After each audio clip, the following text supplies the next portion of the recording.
اگر قیامت کے دن اللہ کے نبی کسی کے ایمان کی گواہی دے دیں تو بیڑا پار ہو جائے گا۔ حضرت علقمہ رضی اللہ تعالیٰ عنہ فرماتے ہیں جب اس بدو نے اشعار پڑھ لیے، اشعار پڑھنے کے بعد آسمان کی طرف یوں دیکھا، آسمان کی طرف دیکھ کر کہنے لگا اللہ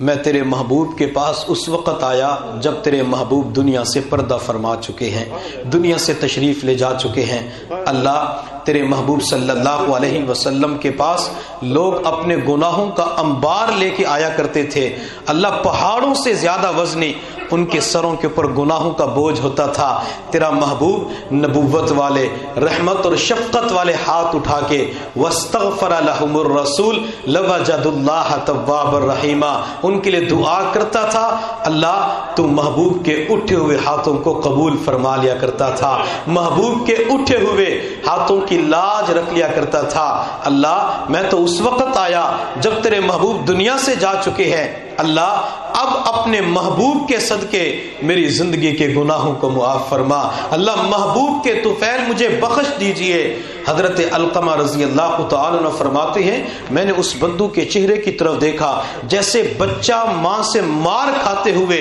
منت سماجت کر کے منا رہا ہوتا ہے، یوں اللہ سے دعا کر رہا تھا، ٹپ ٹپ آنسو بھی گر رہے تھے، حتیٰ کہ کافی دیر رونے کے بعد وہ بدو وہاں سے واپس چلا گیا۔ حضرت علقمہ فرماتے میں وہیں پہ بیٹھا ہوا تھا،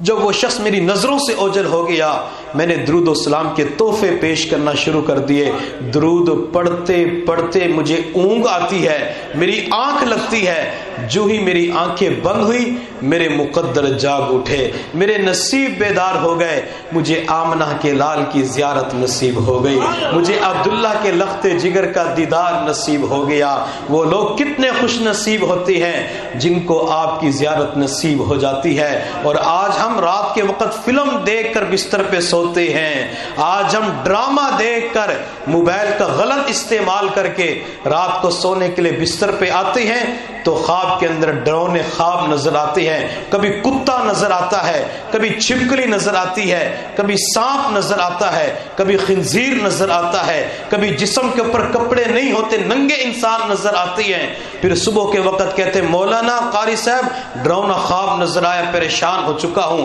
اس کی تعبیر کیا ہے؟ آج اگر گناہ کر کے سوئیں گے تو خواب کے اندر پھر یہی چیزیں نظر آئیں گی۔ وہ نوجوان وہ مرد کتنا خوش نصیب ہوتا ہے، سنت کے مطابق وضو کر کے، سنت کے مطابق سرما لگا کر، مسواک کر کے جب سونے کے لیے بستر پہ آتا ہے دائیں ہاتھ کو دائیں رخسار کے نیچے رکھ کر دائیں کروٹ کے اوپر لیٹ کر درود شریف پڑھنا شروع کر دیتا ہے۔ درود پڑھتے پڑھتے اس کی آنکھیں بند ہوتی ہیں، ادھر مدینے والے کا دیدار نصیب ہو جاتا ہے، مدینے والے کی زیارت نصیب ہو جاتی ہے۔ اس پورے مجمع کے اندر ہر بندہ اپنے گریبان کے اندر جھانک کے اپنے ضمیر سے پوچھے میری عمر 30 سال ہو چکی ہے، میری عمر 40-50 سال ہو چکی ہے، کیا ایک مرتبہ مجھے حسنین کے نانا کی زیارت نصیب ہوئی ہے؟ ہر بندے کا ضمیر کہے گا نہیں، تجھے محبوب کا دیدار نصیب نہ ہوا، تو درود شریف کا اہتمام بھی نہیں کرتا،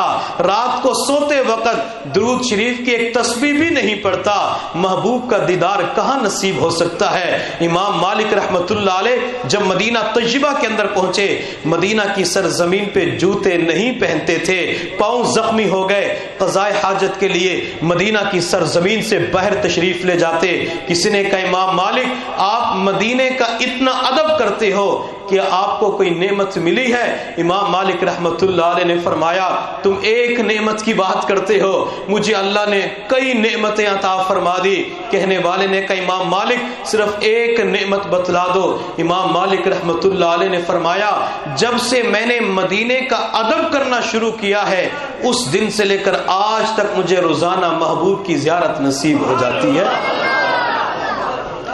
اے عشق رسول میرے دل میں بھی سما جانا،